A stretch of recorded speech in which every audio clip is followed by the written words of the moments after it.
Hill, Justice, the White House, and beyond. First, to the man who broke the story, John Roberts, live on the North Lawn. John. And only, Shep, by virtue of our terrific producer over at the Department of Justice, Jake Gibson, who phoned me up, said he had information.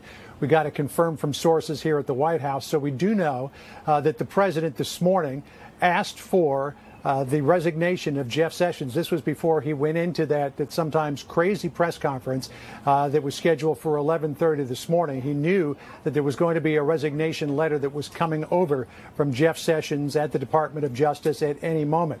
We have confirmed with sources that Matt Whitaker, and the president has actually tweeted about this, so that's confirmation at the highest source now, that Matt Whitaker, who is the chief of staff to Jeff Sessions, a former U.S. attorney for the Southern District of Iowa.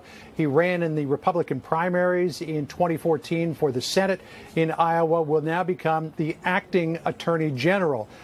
Jake Gibson also reports that as acting attorney general, the Russia investigation would now fall under his purview. However, it doesn't look like that is a done deal yet, as the ethics implications of that have not yet been worked through at the Department of Justice, and it may be that Whitaker cannot take over that investigation. So at the moment, it stays with Rod Rosenstein, the Deputy Attorney General, and we do not know, by the way, his fate in the future, but it could turn over, if it clears ethics, to Matt Whitaker. The president talked about Whitaker some weeks ago. It sounded like Sessions was on his way out the door. A press release had actually been drafted saying that Whitaker was going to be the person to replace him, and that several people at the Justice Department were talking about the idea that Whitaker might replace him. But things cooled down for a while, but we knew, Shep, that Jeff Sessions was likely not going to be Attorney General, not going to head up the Department of Justice for long after the midterm elections. We did not know, though, that it was only going to be a matter of hours. Now, the president at that press conference this morning was asked about changes to his cabinet, was asked about Sessions. He said, I don't want to talk about that right now, but we'll talk about that in the future, and also saying that he's happy with most of his cabinet, but that there were other changes that were likely ahead. He was asked about Interior Secretary Ryan Zinke and the allegations against the secretary. The president said he's looking into all of that. He doesn't like how it sounds on the surface, but he's waiting to find out more details. So I believe, Shep, that this is just the first shoe to drop in what will be some significant changes in the president's cabinet. Mattis has also been talked about in terms of a possible departure. So hang on to your seats, because I think the ride is just beginning. John Roberts, back to you in a moment. Reporting continues now on Fox television stations across the nation and on the Fox News channel on satellite and cable. Our national security correspondent, Catherine Herridge, live on the Hill. Catherine? Well, thanks, Shep. In the last few minutes, we have obtained the resignation letter sent by Attorney General Jeff Sessions to the White House after the president requested his resignation this morning. And it reads in part, at your request, I am submitting my resignation. Since the day I was honored to be sworn in as Attorney General of the United States, I came to work at the Department of Justice every day determined to do my duty and serve my country. I have done so to the best of my ability, working to support the fundamental legal processes that are the foundation of justice. He goes on and continues, most importantly, in my time as Attorney General, we have restored and upheld the rule of law, a glorious tradition that each of us has a responsibility to safeguard. We have operated with integrity and have lawfully and aggressively advanced the policy agenda of this administration. I have been honored to serve as Attorney General and have worked to implement the law enforcement agenda based on the rule of law that formed a central part of your campaign for the presidency. Thank you for the opportunity, Mr. President. My contacts had reported, Shep, prior to the midterms that if there was a significant increase in the number of Senate seats by Republicans, that we could look for a very swift transition at the head of the Justice Department after the midterms, on the basis that the president felt with greater control in the Senate, he would have greater likelihood of getting his candidate of choice through that process. Just adding on to what John Roberts was saying, this comes also at an important sort of inflection point, if you will. If you think back to around September, the president indicated that he was willing to immediately declassify some of these Russia records that House Republicans had been moving to make public. They had to do with the surveillance warrant for Trump campaign aide Carter Page. Then, as you know, the president did a very abrupt reversal, and we heard from him today at that news conference that this matter is is now under consideration in a very aggressive way. And to recap, those records include 19 pages from a surveillance warrant. That warrant was signed by the Deputy Attorney General Rod Rosenstein, as well as interviews with a senior Justice Department official who became a back channel for the dossier based on emails and other records during the 2016 campaign, as well as something called exculpatory evidence. Republicans say this is evidence that should have been provided to the court because it conflicted with the Russia collusion narrative. Final point, if I can, my contacts had said they did not anticipate, and this dovetails with the reporting from our Justice Department producer, any immediate movement with the Deputy Attorney General Rod Rosenstein. They said there was a feeling that Mueller was coming to the close of his investigation on Russia collusion, and that Rosenstein would accept that report and sign off on the findings, and any removal of Rosenstein would be interpreted as an obstruction of justice on the Russia case, something that they wanted to avoid when they perceive that it may be very close to its conclusion, at least with the special counsel, Shep. Catherine Herridge reporting. Stay with us. Reporting continues shortly and, in fact, is underway now. Our correspondents on Capitol Hill, multiple, are working sources there to get reaction from the leaders on there in Capitol Hill. We're also getting reporting in from the Justice Department. It's underway. When it's complete, we'll bring it to you shortly. Analysis now. Our senior judicial analyst, Judge Andrew Napolitano, is here for context and perspective. Big picture. What does this mean? A couple of things. The resignation letter was prepared in such haste it's undated. I heard you that, and I heard you say that, and I wondered, is it possible that this resignation letter has been sitting around since President Trump began saying, I want your resignation, quite a while back? It is very possible that the president has had that's the reason it was undated. It's almost inconceivable that lawyers would sign something as dramatic as this without it being dated. The president may very well have said, I want your resignation letter. It's going to be in my top drawer, and I'll publish it when I'm ready, and you'll know. Wouldn't be beyond Donald Trump to use that as a style. Secondly, the FISA application, about which Catherine has spoken at length, that the president said he was going to reveal. He suddenly changed his mind 180 degrees after members of the intelligence community, American intelligence, British intelligence, Israeli intelligence, dissuaded him from doing so. This tells me that this is part of some larger picture. What larger picture?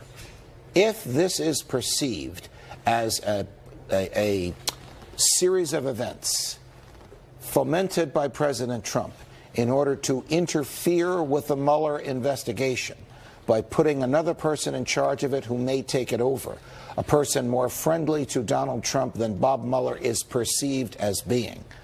President Trump's own champion in the Republicans in the United States Senate, Senator Lindsey Graham, has said that would foment a constitutional crisis. So we have a lot of facts to get our arms around here, Shep. I don't know where this is going to go. But I do know it's volatile right now. We heard Chuck Schumer say constitutional crisis. What did he mean? Help our viewers understand this. That the president is using extraordinary powers to prevent the rule of law from taking its normal course, and that would foment a reaction on the part of the Congress. The Congress, a House soon to be controlled by the Democrats, the Senate soon to be controlled by more Republicans, but there are many of those Republicans who have indicated they would not roll over to an effort to interfere with Bob Mueller. Chief among them is the president's principal ally in the Senate, Senator Lindsey Graham, who used the exact same phrase 4 or 5 months ago that Senator Schumer used 4 or 5 minutes ago, the phrase you just quoted, constitutional crisis. Would lawyers and judges call this offense suddenly after a midterm election defeat on the House? Ask me again? Would this be returning to offense? Yes. This is the height of offense to do something like this within 24 hours of the conclusion of the midterms. I must also tell you that though Mr. Whitaker is now acting Attorney General Whitaker, is a former United States attorney for the Southern District of Iowa and was confirmed by the Senate for that. He was not confirmed by the Senate to become acting Attorney General. And the statute requires that the human being who runs the Department of Justice have been confirmed by the Senate for a senior leadership position. There's only 3 people there. Rod Rosenstein, who's next in line, Noel Francisco, who's the Solicitor General, the person that represents the government before the before the Supreme Court, and a third person whose name I'm not remembering below Mr. Francisco. None of those is Matt Whitaker. So there may be an issue with whether or not he is legally qualified to serve as acting Attorney General. Please stay. I'll have more questions in just a second. I need to get to reporting now. I first want to go back to Catherine Herridge very quickly. Catherine, it's not a secret that we've been hearing for quite some time that it's possible that this week and possibly even this day we might get something from Bob Mueller. The timing here might suggest, and I'm asking for your reporting on this, that maybe the White House has heard the same thing. What I can say for my own reporting is that we entered what amounted to a blackout period prior to the midterms with the special counsel. So that's why so much of the reporting went quiet. Those are the standard U.S. Attorney guidelines that you're not supposed to announce an indictment or an investigation, open an investigation 60 days prior to an election. So we've been in this blackout period. I know from my reporting as well that once we pass the midterm milepost, that the floodgates may well open with another indictment. I'm not going to go into details because that would be speculation. And also movement with a former FBI deputy director, Andrew McCabe. His case has been in front of a grand jury here in Washington, D.C., over lying to federal investigators about his role in a media leak during the 2016 campaign. So basically, for a layperson, the brakes are off in terms of announcing pending prosecutions or investigations. So that's what I can say as fact and not speculation. Catherine Herridge, thank you. Reporting now on the timeline. This is actual reporting from events that took place. August the 11th, President Trump called Jeff Sessions scared stiff and missing in action. August the 23rd, President Trump says Jeff Sessions never took control of the Justice Department. August 25th, President Trump said Jeff Sessions doesn't understand what's happening under his command position. September 3rd, President Trump blasted Jeff Sessions for charges against GOP congressmen. September the 4th, the Bob Woodward book, Fear, alleged that President Trump called Sessions a traitor for recusing himself. Same day, Fear alleged President Trump called Sessions a dumb Southerner. Judge Napolitano with analysis. Well, look, as we know, the president has been on a vendetta using language that's typical for him and offensive to people not even involved with this in order to push back with Jeff Sessions. But it's clear that something happened. Either he has had this resignation undated, this undated resignation letter in his front drawer. It sounds like that's possible because I have new reporting that's just come in. This new reporting just into Fox News Channel. John Kelly broke the news to Jeff Sessions, not the president. John Kelly made a phone call to Jeff Sessions just this morning and informed him of this. So that's new reporting just in. Here's the dilemma about which you asked me a few minutes later, and I referenced Senator Schumer and Senator Graham. If the asked for resignation of Jeff Sessions was done for a bona fide governmental purpose because the president didn't like his leadership, or in his case, absence of leadership at the DOJ, then the request is lawful. But if the purpose of asking for the resignation or revealing a resignation already had was to interfere with the Bob Mueller investigation of him, of the president, you have a potential additional charge for Mueller to examine against the President of the United States called obstruction of justice. More reporting on this. Catherine Herridge now. Catherine? Well, just for some context, I think it's important to remind folks at home about the status of the Deputy Attorney General Rod Rosenstein. There was a back and forth leading up to the midterms and the voting over whether he would appear before House Republicans and he would do an under oath transcribed interview. Those terms were never agreed upon, and the interview was going to focus on allegations that the Deputy Attorney General had discussed recording the president and invoking the 25th, and maybe other options to include the appointment of a special counsel or an obstruction of justice case as a way to push back against the Trump presidency in May of 2017. May of 2017 is kind of like the Ides of March in the Russia case, if you will, because that's the month when Director Comey was fired. There was this alleged discussion about recording President Trump. and then the immediate appointment of the special counsel, Robert Mueller. So when you look at the chain of command at the Justice Department, we have now the resignation of the Attorney General, Jeff Sessions. The deputy who is overseeing the Russia probe remains under pressure to return to the Hill and answer questions under oath about these allegations that he sought to record the president and invoke the 25th. Those on Rosenstein's page say that he was being sarcastic, but nonetheless, you see this is another set of pressures that are coming to bear on the special counsel case. Catherine Herridge reporting on the Hill. New reporting just in as this story develops. Whitaker to be sworn in today as acting attorney general. John Roberts with reporting on that. John? Yeah, and I've got a little other tangent to go off on here, Shep. Of course, the other big part with the Mueller investigation is not just who will run it. As far as we know, Rod Rosenstein, the Deputy Attorney General, continues to run it. But what does any of this mean for the potential of the president doing some sort of interview with the special counsel's office? We do know, and I confirmed just moments ago with sources familiar with the president's legal strategy, that his legal team has prepared a number of written answers to questions that Robert Mueller wanted answers to.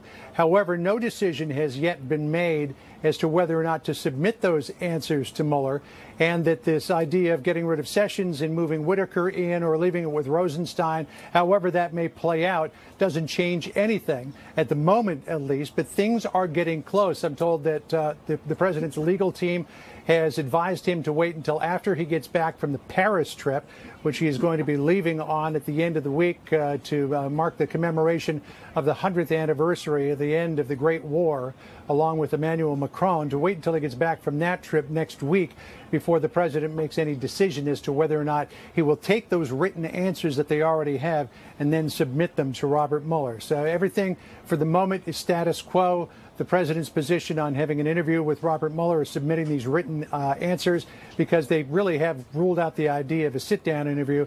Nothing changes as a result of Sessions' departure today, at the moment at least, Shep. On Roberts continuing the phone calls and the contacts. New reporting now. Capitol Hill shocked by the Sessions news. That from our senior Capitol Hill producer, Chad Pergram, who's with us live. Chad. Right. The sources I've reached out to fully expected this to come in some form because there's been so much conjecture about the future of Jeff Sessions for so long. But the fact that it finally happened, and especially happened just the day after all this news about the midterm elections, really has everybody back on their heels just a little bit. This morning, the Senate Majority Leader Mitch McConnell said he thought that the Senate would be focusing a lot on confirmations and nominations in the coming months. This could be the first of many. It may be very challenging to confirm a new attorney general. They certainly will have more Republican seats. We don't know the total because we still have races out in Florida and Arizona. But Republicans will have additional numbers there, so it should be a little bit easier. But keep in mind that, they're not going to move somebody through the Judiciary Committee probably during the lame duck session. We have Thanksgiving in a couple of weeks, then Christmas. This is probably going to be a project for the new Congress. And also look at how this is going to be framed by the Democrats when it comes to investigations. The House Minority Leader, prospectively the Speaker, Nancy Pelosi, just held a news conference and talked about how she wanted to work closely with the administration in a bipartisan fashion where possible. Of course, the president, fired this shot at Democrats earlier today. And Pelosi said, if they are going to investigate the president, it's going to be with purpose. It's going to be directed. It's not going to be, quote, scattershot freelancing. So you wonder if this does dip into the Mueller probe or possibly crossing a line of something the president may have done inappropriately, what the response might be from House Democrats as they now control the majority in the 116th Congress next year, Shep. What about that? Chad Pergram, thanks. New reporting, Chuck Schumer, the leader of the Democrats in the Senate, says, the headline, we must protect Robert Mueller. And what about those new leaders in the House? Mike Emanuel with new reporting on that. Mike? Well, Shep, Chuck Schumer is saying that he finds the timing of all this very suspect. He says any attorney general should not be able to interfere with the Robert Mueller Russia probe in any way. Schumer was talking about the election shakeout, the midterm election, and was asked about this breaking news, was handed to him. Here's his reaction from literally moments ago. Protecting Mueller and his investigation is paramount. It would create a constitutional crisis if this were a prelude to ending or greatly limiting the Mueller investigation. And I hope President Trump and those he listens to will refrain from that. Jeff Sessions, a well-known figure on Capitol Hill, was a United States Senator representing Alabama for 20 years, so a close colleague for a number of years with a lot of these lawmakers. Texas Republican Senator John Cornyn, a member of the Judiciary Committee, saying moments ago, quote, Attorney General Sessions has selflessly dedicated more than 40 years to serving the people of Alabama and the nation. As our country's top law enforcement official, he has been integral in fighting the opioid epidemic, keeping violent criminals off our streets, and supporting victims. Those who know him, his commitment to the rule of law, and his deep and abiding concern for our country. So bottom line, a lot of shock on Capitol Hill because this is somebody they served with for a long time, although they did expect that there would be a shakeup coming. And now the focus, of course, will be on confirming a new attorney general with all these things going on in the world. Mike Emanuel, thanks. Continuing that reporting, Catherine Herridge in Washington now. Catherine? It's one of these situations where you're getting a lot of information from different open source media, and an interview with Whitaker has been flagged to Fox News. This was an interview with CNN in July of 2017, and according to this report, it was prior to his position as the chief of staff. But significantly, what's flagged in the reporting is that Whitaker discussed a way to sort of defang the special counsel by cutting off its budget. And it says, quote, so I could see a scenario where Jeff Sessions is replaced with a recess appointment, Whitaker said, and that the attorney general doesn't fire Bob Mueller, but he just reduces his budget to so low that his investigation grinds to almost a halt. These were comments to CNN, July of 2017. This was, according to this report, prior to Whitaker becoming the chief of staff. But in this interview, he's musing about ways to defang the special counsel Robert Mueller probe into Russia collusion, and doing that not by removing DOJ senior leadership, but by using the purse strings, reducing or cutting off the budget. I know through my own reporting, and we touched on this earlier, that Whitaker has really been a quiet advocate for the declassification of the Russia records, and Republicans, certainly in the House, feel very strongly that those records indicate that when the Justice Department and FBI sought and secured a surveillance warrant for Trump campaign aide in the fall of 2016, and think about it, this is a surveillance warrant on a political operative, that the intelligence had not been verified, and there were sort of two buckets of information, one that also had exculpatory evidence, so that conflicted with the Russian narrative, and they maintain that was not provided to the surveillance court. So if that is Whitaker's position, you can see clearly where he falls in the context of the Mueller probe, Shep. Catherine Herridge, new reporting now, Mitch McConnell's statement. Let's get to Chad Pergram on the Hill. Chad? Right. I'm going to read this statement to you that just came in from the Senate Majority Leader, Mitch McConnell. He says, I thank Jeff Sessions for his dedicated service as Attorney General. Throughout his career as a prosecutor, a senator, and as Attorney General, he remained steadfast in his commitment to the rule of law in our great nation. I wish him well, and I look forward to working with him in his future endeavors. And this is something that Mike Emanuel touched on just a moment ago. Jeff Sessions was a creature of the United States Senate. He was first elected here in 1996. A lot of people here on Capitol Hill, especially Republican senators and those who served with him in the Senate, think he got a raw deal. Why he left a very, safe Senate seat from Alabama for this job. The president gave him the business a lot of times, and now he's out the door. Chad Pergram, thanks. There is breaking news now on Fox News Channel and Fox News television stations across America already. The swearing in has happened. Catherine Herridge on the Hill. Catherine. Well, we're getting a little bit more fidelity on the details here. Our Justice Department sources are reporting that because Matt Whitaker had been sworn in for another Justice Department position, there wasn't the necessity or the formality to do a second swearing in, and he's now considered the acting Attorney General Shep. So I think if you step back, and for folks just joining us at home, you need to see that we've really had a series of events that I would argue were very, very organized and very deliberate, and even some would say choreographed, from the request from the White House Chief of Staff John Kelly to the Attorney General Jeff Sessions this morning that the president was requesting his resignation. This is absolutely within the president's authority. He can hire and fire whomever he chooses. And then what appears to be the hastily drafted letter by the Attorney General submitting his resignation, also highlighting accomplishments of the department under his tenure: transnational crime, gangs. What he said was a strong and aggressive immigration enforcement. He said these were the central tenets of the Trump presidency. But again, it's important to look at kind of the tick-tock of events, how quickly it happened, and how deliberate and organized this was. So this appears to me, at least, to be a decision that was taken well before this morning, Shep. Catherine Herridge, thanks. More reporting in a moment. Hiring and firing, Catherine Herridge says. Judge Napolitano. The president can fire an attorney general for almost any reason, but not for an improper purpose. He cannot fire him if the purpose of the firing is to shake up the leadership of the Justice Department in order to interfere with a criminal investigation that the president wants to interfere with. Now, the person who is now running the Justice Department told CNN, as Catherine just quoted, in July of this summer, the best way to take care of Mueller is to dry up his funds. If that is the reason for which Mr. Whitaker is now the acting Attorney General of the United States, Mr. Whitaker himself could be in the crosshairs of Bob Mueller.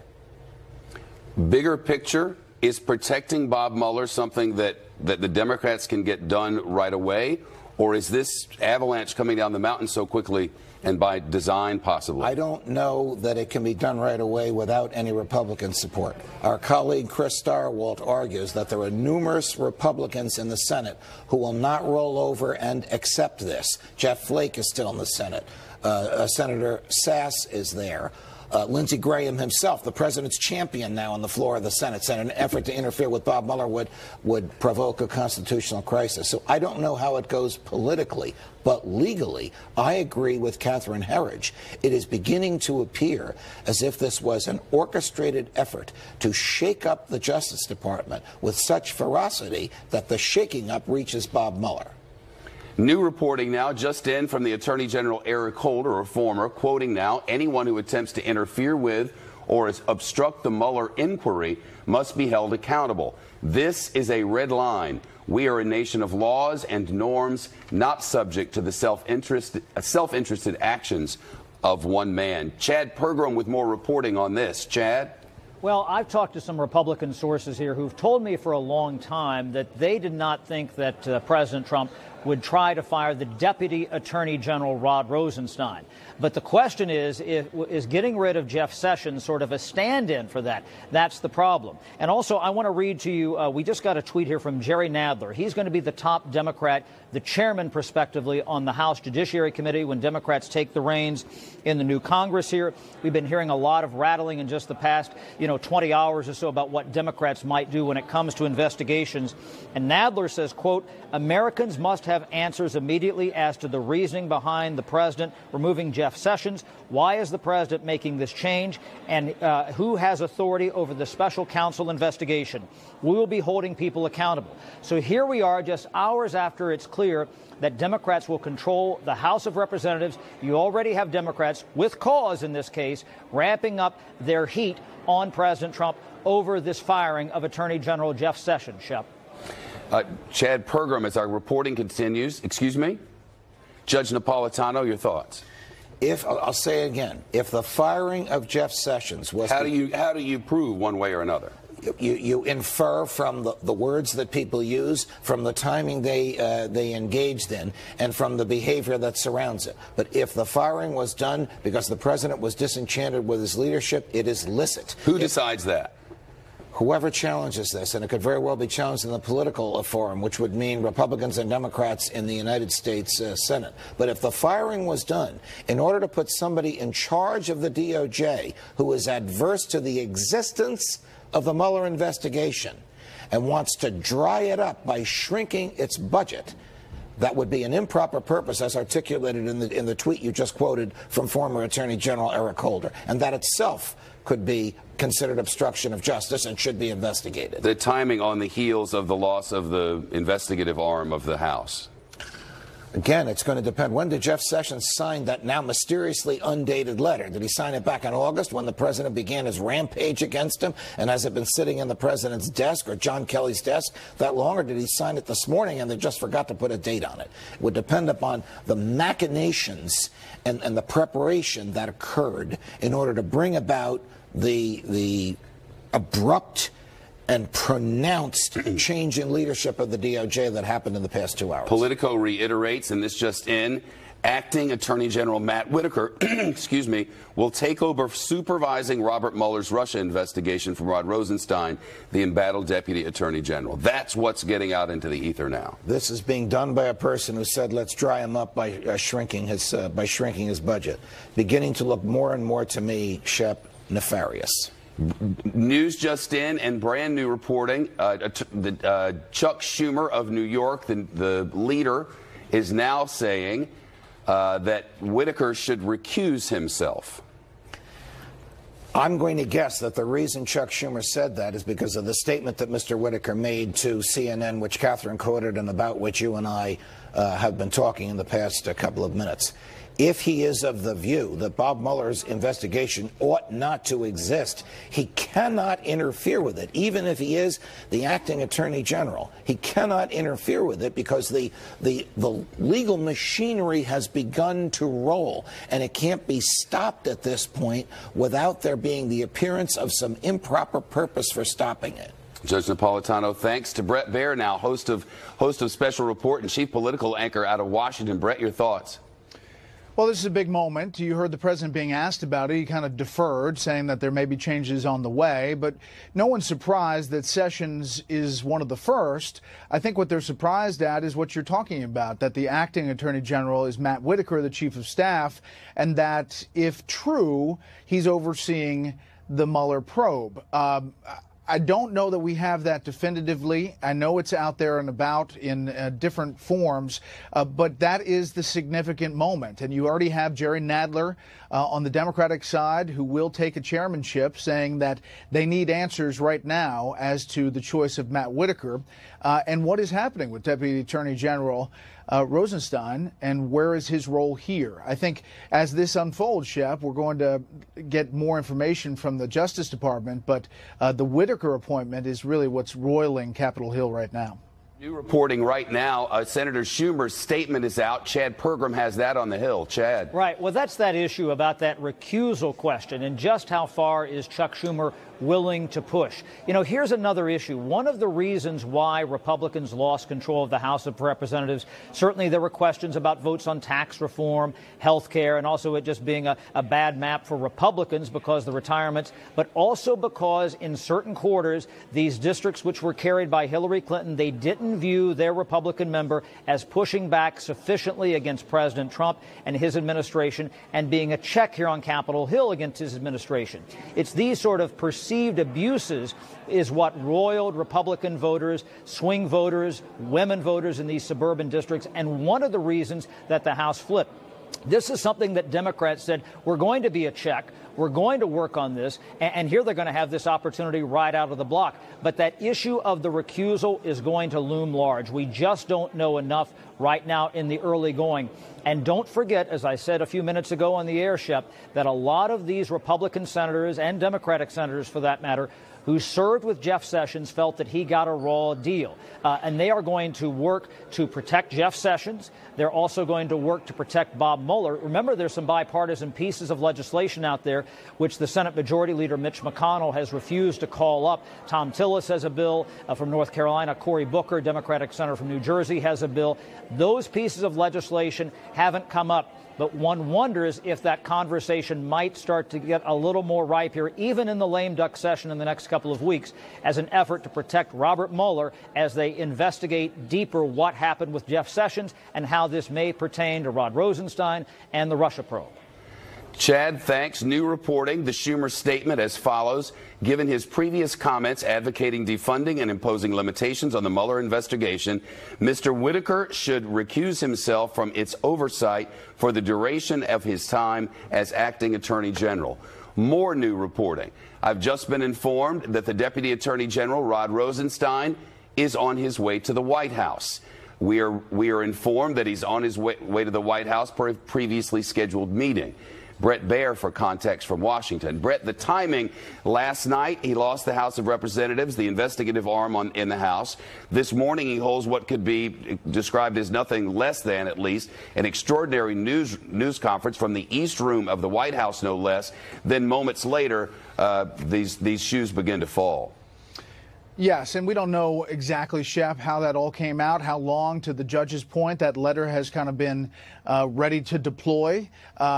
Did he feel like the news conference didn't get the focus or wasn't the focus that he wanted to have? And then this is a development that obviously takes a lot of oxygen in the room. I think the real question politically now is, as Democrats take control of the House, that obviously doesn't happen until January in their oversight capacity, do Republicans step up and say and protect the oversight of the Mueller investigation? Like, what is the extent to which Republicans, either on the Senate side or on the House side, come out with statements saying that either one, Whitaker, like Schumer says, should recuse himself, or two, there needs to be some protection that the administration is not going to just stop the Mueller probe? Judge? To follow up on Brett, look, the Mueller investigation is of the President of the United States. If the President of the United States intentionally puts someone in charge of the Justice Department who is adverse to the existence of the Mueller investigation and plans to do away with it or shrink it out of existence, dry it up by denying it the funds it needs to operate, it begins to look more and more apparent as though the timing and the mechanism here was intended to influence the investigation. If the purpose of the influence was to stop Mueller from knocking on whatever door he's knocking on, it could very well be obstruction of justice, which generates another investigation.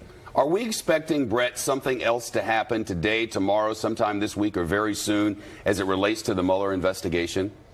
You know, we don't know a timeline. When you talk to people in the know, and obviously we all know that the Mueller folks have been pretty tight on releasing information, but there has been activity and a lot of focus on Roger Stone. There have been interviews. We've heard of grand jury testimony. But it didn't sound like it was imminent. But for the Mueller probe, we really don't know until it happens. I do know on Capitol Hill, they expected after the midterm that some action was likely going to start to happen one way or another. And the question then becomes, if there is not another indictment, if there aren't more indictments, that process goes through the oversight at the DOJ. And as the acting Attorney General, Whitaker could potentially sit on that and not even forward it over to Congress if he wanted to. A little more context. It was the year 2016 that Whitaker wrote an opposing view editorial in USA Today newspaper, which was titled, and I quote, "I would indict Hillary Clinton, opposing view," and then it goes on to cite statutes and otherwise. Catherine Herridge now with some context on why other reasons Whitaker might be suitable for the president. All right, well, this is certainly not a household name for most folks, Shep. My understanding from a contact who is familiar with Whitaker and close to the White House is that he's well liked by the president, but perhaps one of his strongest character traits is that he's seen by the president and others sort of as an outsider, someone who has not come up through the system, FBI or DOJ, with Robert Mueller, who was FBI director for 12 years, Deputy Attorney General Rod Rosenstein, or Christopher Wray. He is not part of that generation did not come up through the ranks with them and is seen as somewhat more objective and an outsider. And a point we discussed earlier is that he has behind the scenes been very much a quiet advocate for the declassification of these Russia records. And the reason I keep saying that is that what we heard from the president today, number one, was about the first time he talked about these Russia records. And then number two, he indicated that he was going to move as quickly as possible to make them public. Catherine, thanks. New reporting and context on Whitaker. Some more of his musings from the past. Trace Gallagher with that. Trace?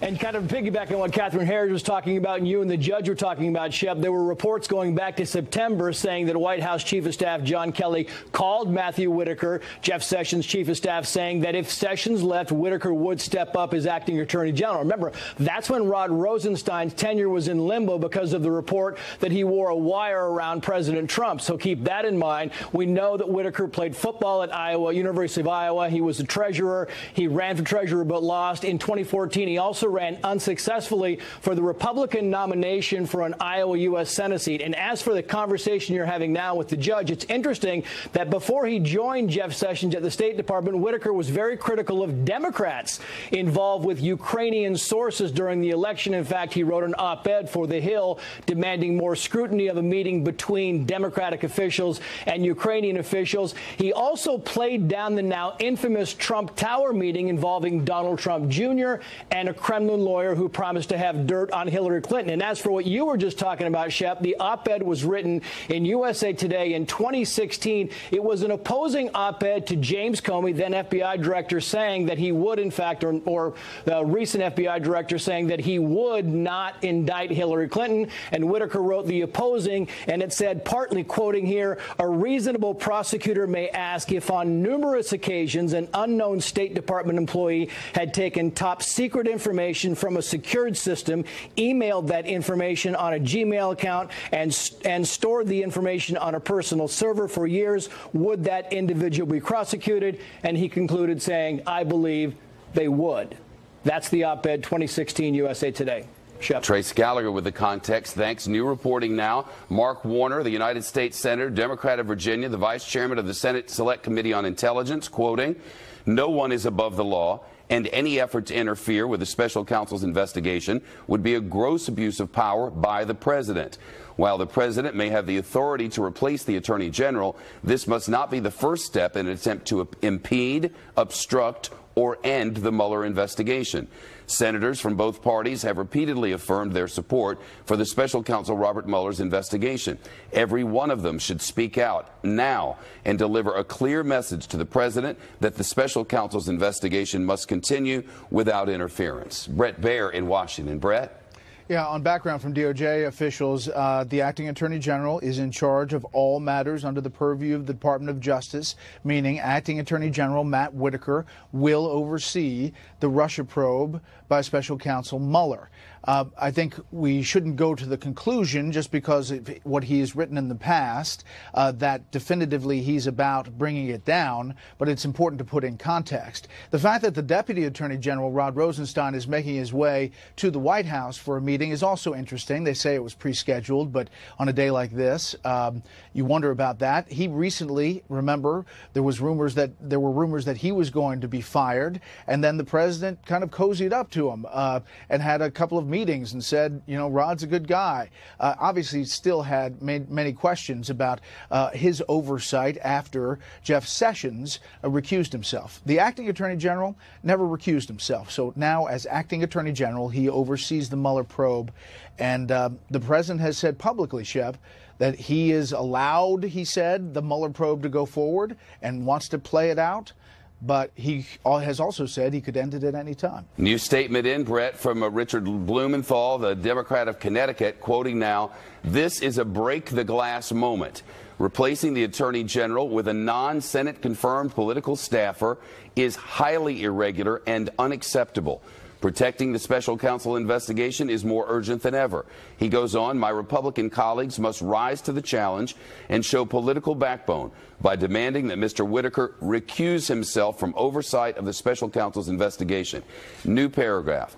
I will be introducing legislation to ensure that Congress and the American people see the results of special counsel Mueller's work. I implore my colleagues of both parties to unite behind efforts to ensure that the special counsel can continue this work without interference. Any attempt to limit his resources or the scope of his investigation is unacceptable. The world and history are watching. Judge Napolitano. Okay, so you recuse yourself if you have an interest in the outcome. You recuse yourself if you're not a believer in the thoroughness or the fairness or the lawfulness of the prosecution. I suggest to you that he's in both of those categories. He's already said publicly, I would shrink Mueller out of existence by stopping the pipeline of cash. Mueller spends a lot of money. He has many FBI agents and prosecutors and clerks and staff that work for him. You cut off that spigot of money, you're interfering with the prosecution. That's what Whitaker said he would do. That's the basis for the recusal. The other reason for the recusal is he hasn't been confirmed by the Senate, which Senator Blumenthal, a lawyer, has just pointed out in the statement you read. New reporting. Rod Rosenstein on his way to the White House. John Roberts on the North Lawn. John? And we do know that the Deputy Attorney General Rod Rosenstein is on his way over to the White House for a previously scheduled meeting. He comes here a number of times during the week, Shep. So in the past, it has been read into that something may be up in terms of Rosenstein, when in fact it was just a meeting on something in particular. But there was a time not too long ago when Rosenstein came here to the White House and had told colleagues on his way out the door from the Department of Justice that he expected to be fired. He had a meeting with the Chief of Staff, John Kelly, when he arrived at the White House, at which we're told Kelly told him that he was not going to be fired. And for all we know right now, Shep, and again, the reporting is still early on all of this, but the White House is making no moves to try to have any kind of an impact on the Mueller investigation. The president said during the press conference earlier today that he could shut it down if he wanted to, but that he doesn't really want to. In fact, they really want to get it over with. And making any kind of change to the leadership of the Mueller investigation may actually just slow things down. And so the president may leave Rosenstein in charge, although Whitaker could be actually overseeing the entire investigation. So we're still trying to sort some of this out. The other thing that's out there, Shep, is the president's potential interview with Robert Mueller. No decision has been made on whether or not the president's attorneys and the president will submit the series of written answers to the Mueller questions to the special counsel's office.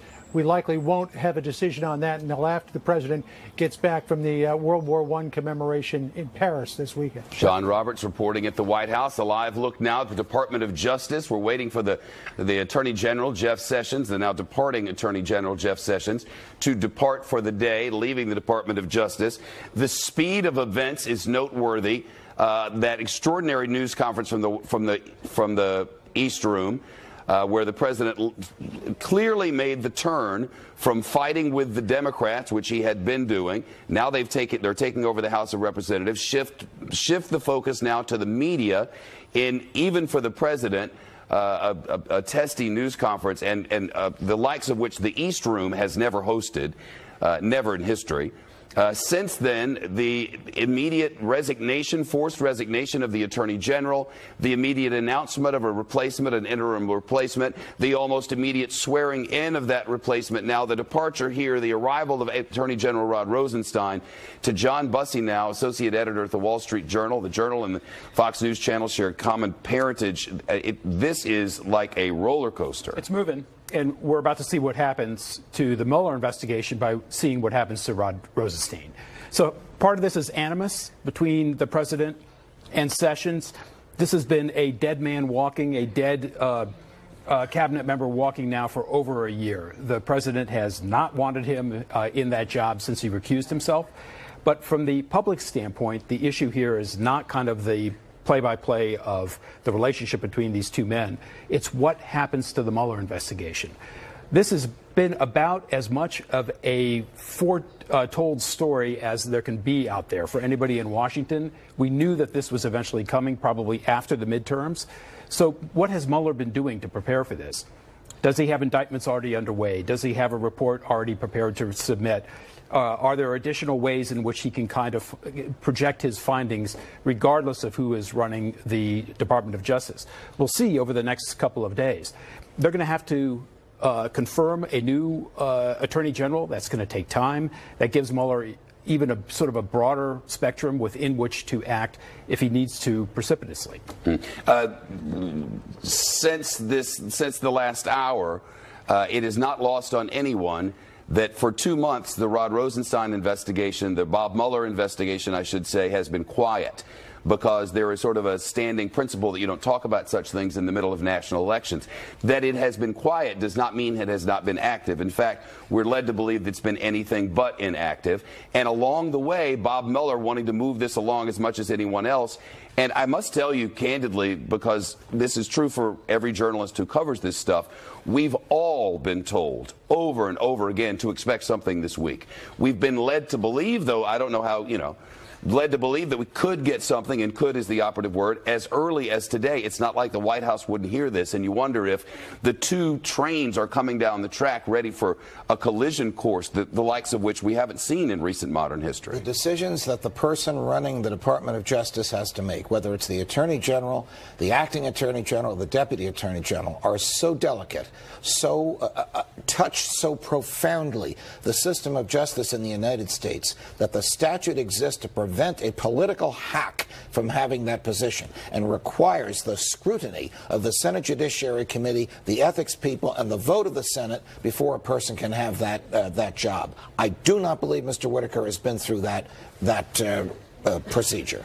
Extraordinary split screen that if you're watching, if you're listening on Sirius XM or somewhere else, what our viewers are seeing is on the left-hand side of the screen is the Department of Justice, where we're expecting the Attorney General, Jeff Sessions, who just resigned, to walk out, and for the last time. And on the right-hand side of the screen is outside the White House, where we're expecting Rod Rosenstein, the Acting Attorney General, who is overseeing the Mueller investigation, to come into the White House for what has been billed as, and I quote, a previously scheduled meeting. There is no timing in a vacuum. These two events to take place possibly simultaneously. And I must say, at the same time, an extraordinary event happening on Wall Street. The Dow's up more than 500 points, more than 2% on the day. Whatever happened last night, it didn't bother anybody on Wall Street.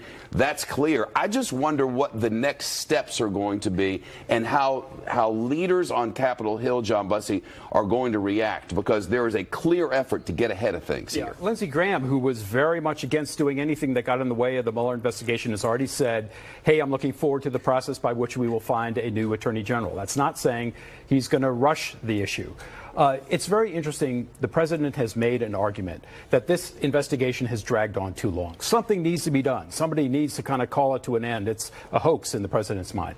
That's in the president's words. In his words, that's just inaccurate from the standpoint of these types of investigations over previous presidencies. It takes time to do these, and if anything, this has been a pretty efficient investigation with a nod to history. It has been. Yeah, the Whitewater investigation, which went on for years. Mueller has already gotten guilty pleas. He's gotten indictments. We don't know what during this silent period, which has frankly extended the entire period Mueller has been undertaking this investigation. There have not been leaks from his office. We don't know how much further down the road he's already gone. Maybe he's found that there's really nothing else to pursue. Maybe he's pursuing quite vigorously members of the family, the president. We just don't know. If Judge Napolitano, if you look across the landscape there at the White House, you look at individual people who reside there, who work there, maybe who are family members, maybe who are closer advisors, who right now is of the belief, I'm next? Well, I mean, from sources that have been in touch with all of us, We believe that the investigation is not limited to the President of the United States, that it also goes to his son, Donald Jr., because of the Trump Tower meeting with the Russians, and his son-in-law, Jared Kushner. Eric Tucker is a reporter for the Justice Department for the Associated Press and has been all over this story for as many months as I can count back. Eric, your thoughts on where we are now and what it may mean? So it's really significant, obviously, Shep, that this is happening right after the midterm election. The president had sort of floated the idea that this could happen, and now we're seeing it. And what's really interesting is we're at a very sensitive stage of the investigation, of course, where there are a lot of unanswered questions. There are critical, pivotal moments ahead, up to and including whether the president is going to sit for an interview with Mueller. And so now there are new questions about who's going to be overseeing the investigation in place of Deputy Attorney General Rod Rosenstein. And it sounds like the person who's going to be overseeing this investigation is Matthew Whitaker. Exactly, Shep. And one thing that's really interesting to note about Mr. Whitaker is that sort of in his prior role as somebody who was a television commentator, he was fairly critical, or at least skeptical, about the powers and scope of the Mueller investigation. He had sort of suggested publicly that Trump was within his rights to be a little bit unhappy if the investigation stretched into his finances. So we'll see sort of what happens in terms of the oversight going forward. But Mr. Whitaker has definitely sort of signaled a degree of skepticism, at least before entering the Justice Department. And Democrats on Capitol Hill have signaled that they don't believe that he's right and proper at this moment. That's right. We already have a call from Chuck Schumer, who's the top Senate Democrat, that Whitaker should recuse himself. There's not necessarily a ground that's been publicly explained as to why that should happen, but I anticipate more of that going forward for sure. Who's concerned most at this moment in the building behind you, if anyone? That's a good question. I sort of don't know what happens next, and I'm not sure that really anybody at the White House or the Justice Department really understands sort of the next big step. When you think of the way the Justice Department is structured, the Deputy Attorney General is really the person who handles day-to-day affairs and is a critical decision maker. Rod Rosenstein has not departed that building, so I imagine in a lot of ways that authority will not go away immediately. Well, Adam Schiff is a man who will be heading up investigations, if you will, on the Democratic side when they take over in the House of Representatives. He has just issued this statement, new reporting. President Trump just removed Jeff Sessions. He wants an attorney general to serve his interests, not the public. Mueller's investigation and the independence of the Department of Justice must be protected. Whitaker and any nominee must commit to doing both. We will protect the rule of law. New reporting, Chad Pergram on the Hill. Chad? Yeah, I think we now know what the lame duck session is going to be about open and the border wall. It's probably now